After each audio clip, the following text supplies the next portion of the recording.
Next, and honor our school alumni students selected for government teachers and police constable. N. Sharada SGT rank 86. వేదికను అలంకరించిన గౌరవనీయులైన Gopal sir గారికి, Devika madam గారికి, మిగతా teachers బృందానికి అందరికీ నా నమస్కారాలు. ముందుగా అందరికీ టీచర్స్ డే శుభాకాంక్షలు. పిల్లలందరికీ గుడ్ మార్నింగ్. టీచర్స్ డే శుభాకాంక్షలు మీకు కూడా. స్టార్టింగ్లో అంతా కొత్త ఉండేది.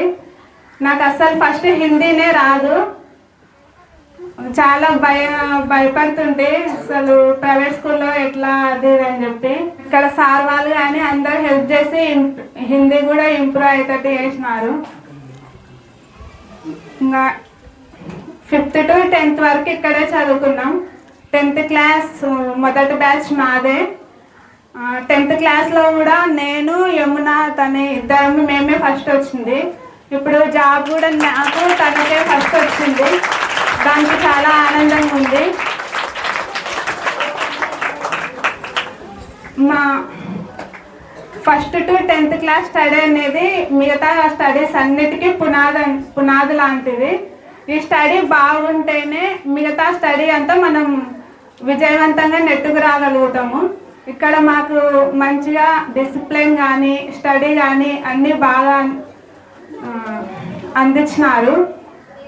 ఒకనొక టైంలో నేను 10th క్లాస్లో ఉన్నప్పుడు ఒక 3 months ముందర అనుకుంటా ఫ్యామిలీ పరిస్థితి బాగాలేక కొద్దిగా ఎగ్జామ్స్ రాస్తానో లేదో అనే టెన్షన్లో ఉంది. అప్పుడు గోపాల్ సార్ గారు దగ్గరికి పిలుచుకొని నన్ను మోటివేట్ చేసి తలుచుకుంటే గలవురా అదే చెప్పినాడు. ఆ ధైర్యంతోనే నేను 10th క్లాస్లో కూడా మంచి మార్క్స్ సాధించి ఫస్ట్ రాగలిగాను.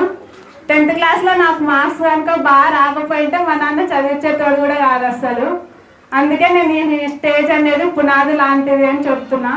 ఈ స్టేజ్ బాగుంటే మనం నెక్స్ట్ ఏ స్టేజ్కైనా వెళ్ళగలుగుతాము. ఇంటర్ డిగ్రీ అనేది ఒకరోజు ముందు కూడా చదువుకొని పాస్ అవుతున్నారు ఈ కాలంలో. ఎందుకంటే ముందు స్టేజ్ అనేది బాగుంది కాబట్టి. మాకు అటువంటి విద్యను అందించినందుకు మేము గోపాల్ సార్ గారికి, దేవిక మేడానికి ఎప్పుడు రుణపడి ఉంటాను. చాలా థ్యాంక్స్ సార్. మీ స్కూల్తో అంటే మాకు చాలా అనుబంధం ఉంది, ఎప్పటికీ మర్చిపోలేము. సార్ మమ్మల్ని మోటివేట్ చేసిన జ్ఞాపకాలు కానీ, మేము చూసి రాస్తే మమ్మల్ని గ్రౌండ్ అంతా పరిగెత్తించి కొట్టిన సందర్భాలు కానీ అన్నీ గుర్తుకున్నాయి. మేము బాధపడితే సార్ కూడా బాధపడేతాడు. మేము రాత్రి నైట్ వరకు నిద్రపోకుండా చదువుతుంటే సార్ కూడా నిద్రపోకుండా మాకు కాపలాగా చదువుతున్నారా లేదా అని ప్రతిదీ అబ్జర్వ్ చేసేవాడు. ఎవరికి ఎన్ని మార్క్స్ వస్తున్నాయి, వాళ్ళు ఎట్లా చదువుతున్నారని ప్రతి ఒక్కరి మీద కాన్సన్ట్రేట్ చేసేతోడు సారు. అందరిని మోటివేట్ చేసి అందరికీ ఏమైనా వీలైతే కూడా హెల్ప్ చేసేతోడు సారు. సార్ గురించి ఎంత చెప్పినా తక్కువే. ఇంకా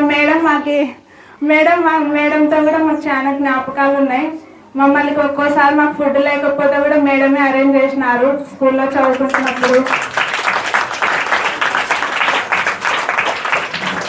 లేట్ నైట్ అయినా అందరితో బాగా మాట్లాడతారు, క్లోజ్గా మాట్లాడతారు. అందరితో అన్నీ అడిగి తెలుసుకుంటారు. అన్నీ మాకు ఏమన్నా ఇబ్బంది ఉన్నా కూడా మేడంకి మేము అన్నీ ఓపెన్గా చెప్పుకుంటాము. సార్కి చెప్పలేమేమో కానీ మేడంకి మాత్రం అన్నీ చెప్తాము. మీకు స్టూడెంట్స్ కంటే నేను ఇచ్చే అడ్వైజ్ ఒక్కటే, మీరు 10th క్లాస్ వరకు బాగా చదువుతారు. తర్వాత ఇంటర్ కానీ డిగ్రీ ఆ స్టేజ్ వచ్చేలోపు మీరు డిస్ట్రాక్ట్ అయిపోతుంటారు, వేరే అట్రాక్షన్కి అట్లా లోన్ అయిపోతుంటారు. ఆ స్టేజ్లో కూడా మీ గోల్ ఏందనేది మీరు క్లియర్గా ఉండండి. మీ గోల్ కోసం ఆ స్టేజ్ నుండే కష్టపడుతుండండి. ఎందుకంటే నోటిఫికేషన్స్ అనేవి ఈ కాలంలో 5 years అవుతాయో, 2 years అవుతాయో, 7 years అయితే కూడా చెప్పలేము. మీరు ఇంటర్ స్థాయి నుండే సపరేట్గా టైం కేటాయించుకొని చదువుతూ ఉంటే కనుక మీ స్టడీ డిగ్రీ కంప్లీట్ అయిపోయేలోపు ఏదో ఒక నోటిఫికేషన్ గ్యారంటీగా వస్తుంది. అంతలోపుకే మీ ప్రిపరేషన్ అనేది కంప్లీట్ అయిపోయింటే మీరు త్వరగా సెటిల్ కావచ్చు. 20-22 ఏజ్ కల్లా మీరు సెటిల్ కావచ్చు.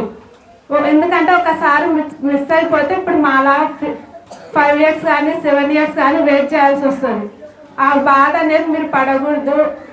అందుకని ముందుగా చెప్తున్నాం, మీరు ఇంటర్ స్టేజ్ నుండే మీ గోల్ ఏంటిది, దానికి ఏ బుక్స్ చదవాలి, ఎట్లా ప్రిపేర్ కావాలి అని ముందరనే సార్ వాళ్ళని అడిగి గైడెన్స్ తీసుకొని ముందర నుండే ప్రిపేర్ అవుతుంటే మీరు త్వరగా సెటిల్ కావచ్చు అని చెప్తున్నా.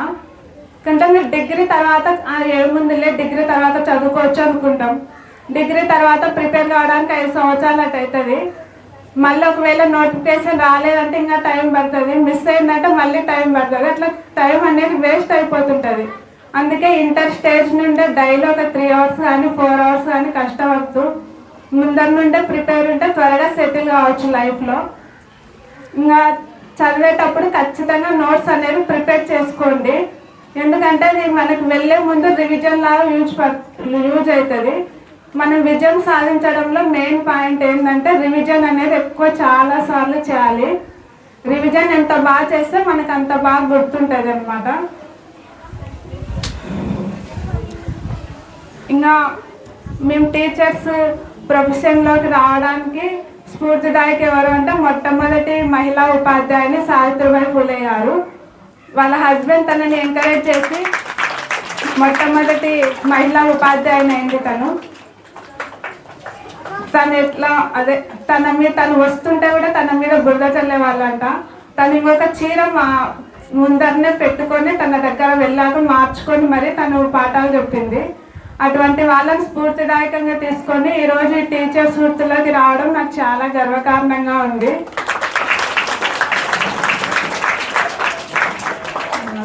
Thank you all. Very good speech for us. Next speech by the S. Yamuna Ravi garu.